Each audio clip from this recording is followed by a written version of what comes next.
Em 1999, médicos no Egito abriram o abdômen de um recém-nascido e encontraram outro bebê dentro dele.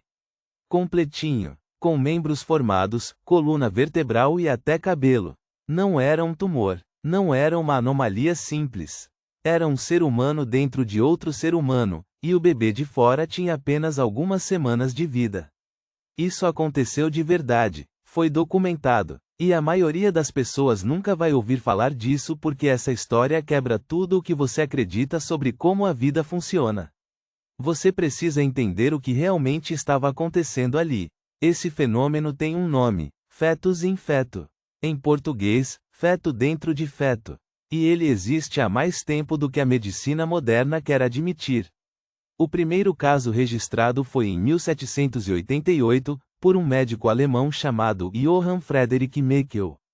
Ele descreveu exatamente isso: um organismo humano parcialmente formado, vivendo parasitariamente dentro de outro corpo humano. Desde então, menos de 200 casos foram confirmados no mundo inteiro. 200. Em mais de 2 séculos de medicina documentada.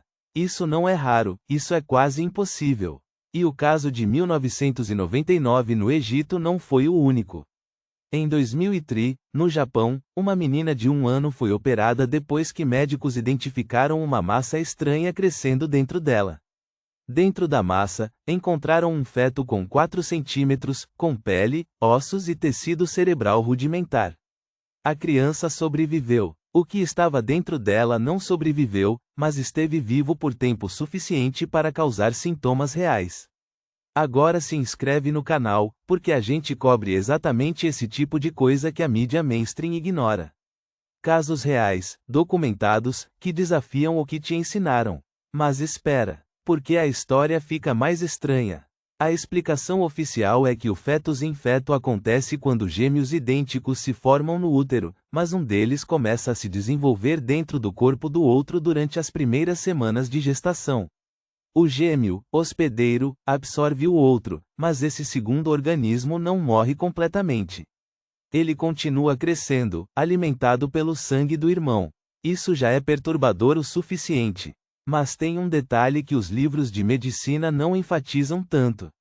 Em alguns casos documentados, o feto interno tinha estruturas mais complexas do que o esperado. No caso de Alamian Nematilaev, um menino do Cazaquistão operado em 2003 aos 7 anos de idade, o ser encontrado dentro dele tinha olho, cabelo e membros. Ficou dentro de Alamian por 7 anos. 7 anos sendo alimentado, crescendo, existindo. Os médicos calcularam que o organismo interno pesava cerca de 1 kg quando foi removido. Tinha o tamanho de um feto de 20 semanas de gestação. Mas Alamian tinha 7 anos. Isso significa que o crescimento foi lento, contínuo e sustentado por quase uma década. Como algo assim passa despercebido por 7 anos? Alamian reclamava de dor abdominal há meses. Foi diagnosticado com barriga crescendo de forma anormal. Só quando um médico mais atento pediu uma imagem mais detalhada é que descobriram o que estava realmente ali. E aqui está a parte que ninguém discute abertamente. Se o feto interno estava crescendo, estava se desenvolvendo, estava sendo nutrido ativamente pelo corpo do hospedeiro, qual é o limite exato entre um tecido parasita e um organismo independente? Os médicos classificam oficialmente o fetus in fetu como massa teratoma, essencialmente um tumor complexo. Mas teratomas não têm coluna vertebral organizada, não têm membros em posição fetal, não têm estrutura cerebral rudimentar. A classificação de tumor serve para manter o caso dentro dos limites do que a medicina consegue explicar confortavelmente. Se você chama de gêmeo parasita, você abre uma questão muito mais difícil sobre o que define um ser vivo.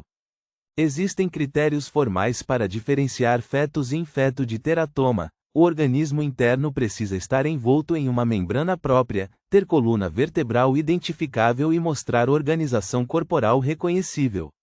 Quando esses critérios são preenchidos, até os próprios médicos admitem que estão diante de algo que não se encaixa perfeitamente em nenhuma categoria. E sabe o que é mais inquietante? Ninguém sabe exatamente quantos casos existem que nunca foram diagnosticados. Quantas pessoas viverão a vida inteira com algo crescendo dentro delas e morreram sem que isso fosse descoberto? A detecção depende de sintomas específicos, de médicos curiosos o suficiente para investigar além do óbvio. Em países com acesso limitado a exames de imagem avançados, esses casos simplesmente não chegam ao conhecimento médico. Eles são enterrados junto com a pessoa. Isso muda como você pensa no corpo humano. Você acredita que o seu corpo é seu, que você tem controle total sobre o que existe dentro de você. O fetus in feto mostra que o desenvolvimento humano pode dar voltas que a ciência ainda não consegue antecipar completamente.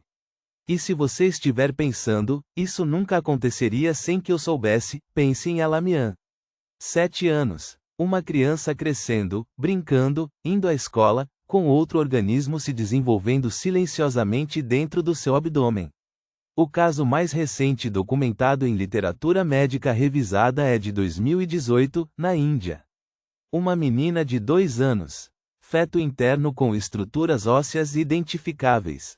Removido com sucesso. A menina sobreviveu. A ciência documenta, classifica, remove, e segue em frente. Mas a pergunta que fica nunca é respondida completamente: o que exatamente estava ali dentro? Se você quer continuar explorando os casos que a ciência documenta mas não explica, se inscreve agora e ativa o sino. Porque a próxima história é ainda mais perturbadora, e aconteceu aqui no Brasil.